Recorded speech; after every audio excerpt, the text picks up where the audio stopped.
Assalamualaikum warahmatullahi wabarakatuh.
Aku berlindung kepada Allah dari godaan syaitan yang terkutuk dengan menyebut nama Allah yang Maha Pengasih, Maha Penyayang.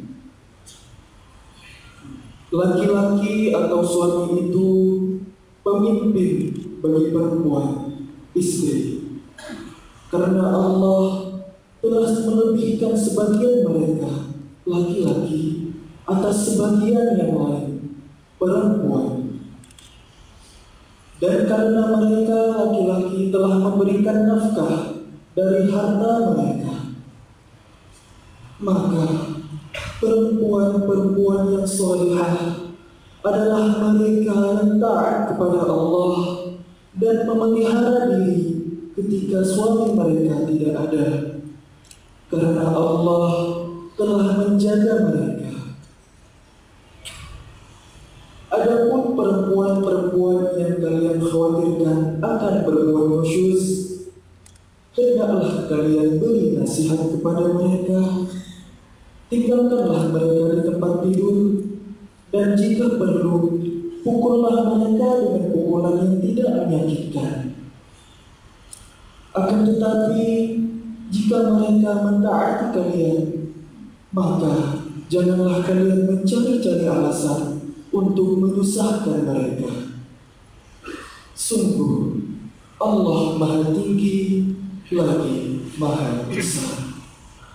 Al-Quran Surah An-Nisa ayat 34. Allahu Akbar. Bismillahirrahmanirrahim. Wa min ayatihi an khalaqa lakum min anfusikum azwajan litaskunu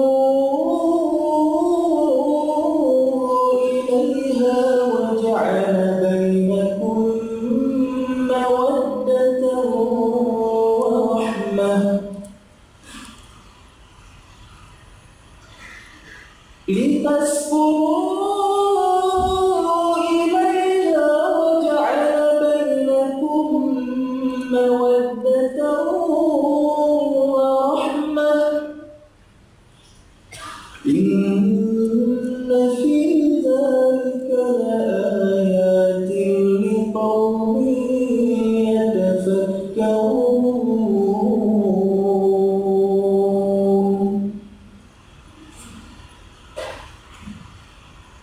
Dan di antara tanda-tanda kebesaran Allah, ialah Dia menciptakan pasangan-pasangan bagi kalian dari jenis kalian sendiri, agar kalian cenderung dan merasa tentram kepada mereka.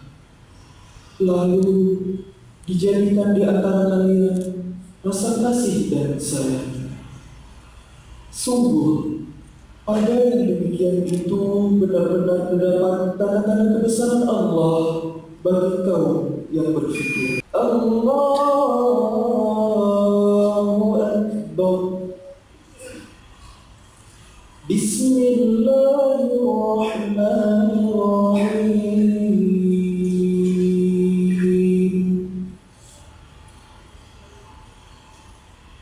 Ya ayyuhalladzina amanu anfusakum wa ahlikum nar wa quduha an-nas wal hijaratu 'alayha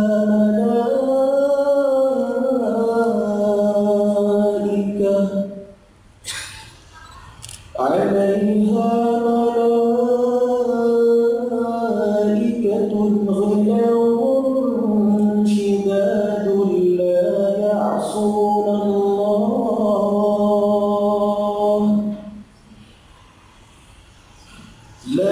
يعصون الله ما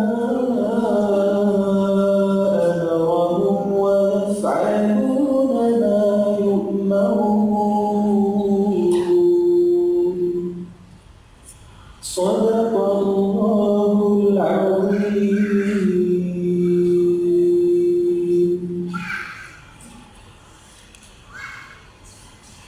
Wahai orang-orang yang beriman, jagalah diri kalian dan keluarga kalian dari api neraka yang bahan bakarnya adalah manusia dan batu. Penjaganya malaikat-malaikat yang kasar dan keras, yang tidak pernah durhaka kepada Allah terhadap apa yang diperintahkan kepada mereka, dan selalu mengerjakan apa yang diperintahkan. Al-Quran Surah At-Tahrim ayat 6. Maha benar Allah yang Maha Agung. Wassalamualaikum warahmatullahi wabarakatuh.